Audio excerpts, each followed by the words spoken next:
Honorable Speaker, sir, thank you for allowing me to speak on the Union budget.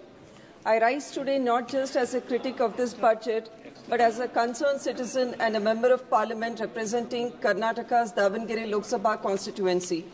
I stand to contest what the incumbent government promises of its failed Viksit Bharat dream. They say, Sabka Saath, Sabka Vikas. The reality reads more like, Kuch Ka Saath, Chuninda Corporate Ka Vikas. This government boasts of economic growth. Let me put out some shivering facts to the ears of our Treasury bench. The Honourable Finance Minister says she has heard the voice of the middle class while rolling out changes in tax slabs. Let's be aware that only 6.68% of India's population filed income tax returns in 2023-24 fiscal year. India's population is around 142 crore. Which middle class is the Finance Minister talking about? What relief are you offering to the poor who live with less than ₹100 a day? Graduate unemployment rate stands at 29.1%, which is the highest in recent history.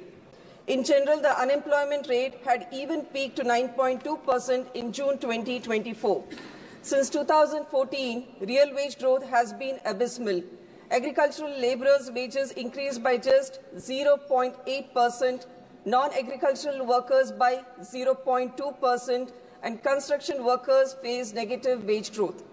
The number of billionaires has surged to 200, with the wealth rising 41% in 2024, while the top 1% now control more than 40% of India's wealth, which is the highest inequality since the British rule. The public sector banks have written off 9.90 lakh crore in bad loans to corporates in the past 5 years. Is this Viksit Bharat? The household debt is at a record 39% of GDP. 100 million promised manufacturing jobs which never materialized. 24 lakh SMEs units have shut down since 2015-16. The communal violence is at its peak. Has the government uttered a single word on the need for secularism and brotherhood? This is the state of Viksit Bharat we are living in. Vikas of Viksit Bharat is completely lost and nowhere to be seen. The gross injustice the NDA government has done to India cannot be washed off even if they take a dip in the holy Kumbh Mela. Our farmers are struggling with the NABARD allocation slashed by 58%. And cooperative banks tripled, forcing lakhs of farmers into private moneylenders' hands. Meanwhile, the government remains silent on legally guaranteeing MSP, leaving farmers vulnerable to exploitation.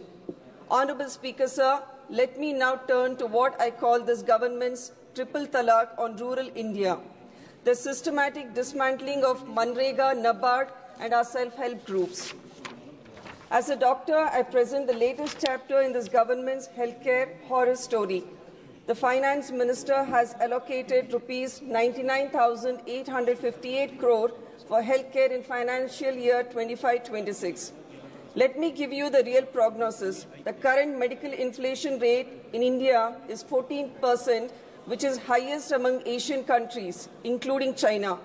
We have a 79.5% shortfall of specialists, and doctors are working 36-hour shifts.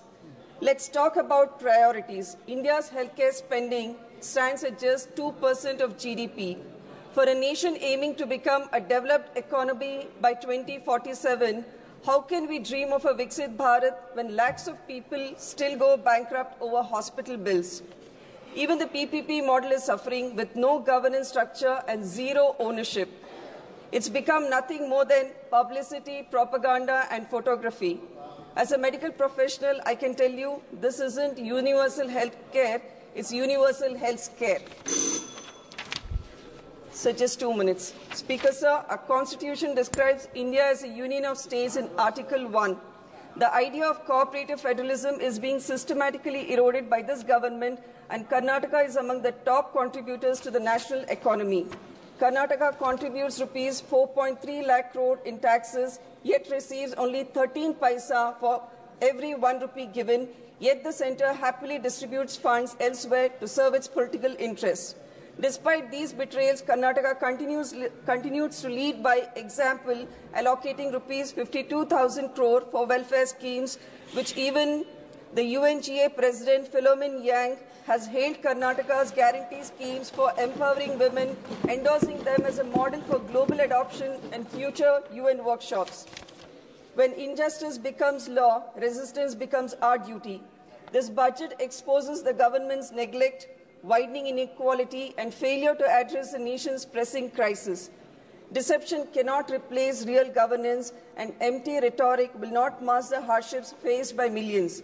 If accountability is ignored today, consequences will be unavoidable tomorrow. I would like to end my speech by quoting the great Kannada poet Sarvagna, which expresses the plight of Karnataka state at the hands of the centre. Gorkalla mel malegaredare, akkallu neeru kuduvude Sarvagna. Jai Hind, Jai Karnataka, Jai Samvidhan. Thank you.